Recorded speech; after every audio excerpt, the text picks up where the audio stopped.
कुछ दरवाजे बंद ही रहने चाहिए, क्योंकि अगर वो खुल गए तो जो बाहर आएगा वो कभी वापस नहीं जाएगा। राहुल गर्मियों की छुट्टियों में अपने नाना नानी के घर आया था। वो घर एक पुरानी सुनसान सी हवेली थी, बहुत बड़ी लेकिन अजीब सी चुप्पी से भरी हुई। राहुल बेटा, ऊपर वाला दायां कमरा कभी मत खोलना, कभी नहीं। क्यों नानी, वहाँ क्या है?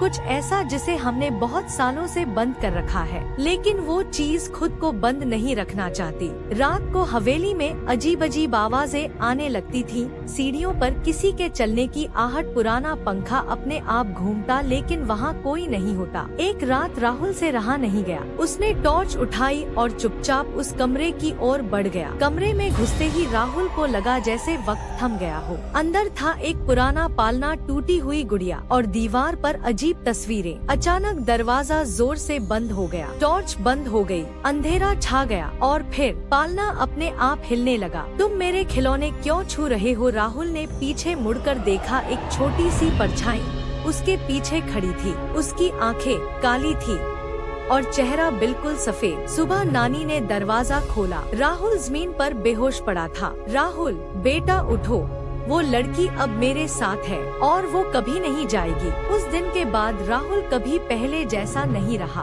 उसकी आंखों में खालीपन था। वो अक्सर अकेले बैठकर हंसता, जैसे कोई और उसके अंदर हो। इसलिए कहते हैं, हर बंद दरवाजा खोलने लायक नहीं होता, क्योंकि कभी कभी जो अंदर है वो बाहर आकर तुम्हें साथ ले जाता है।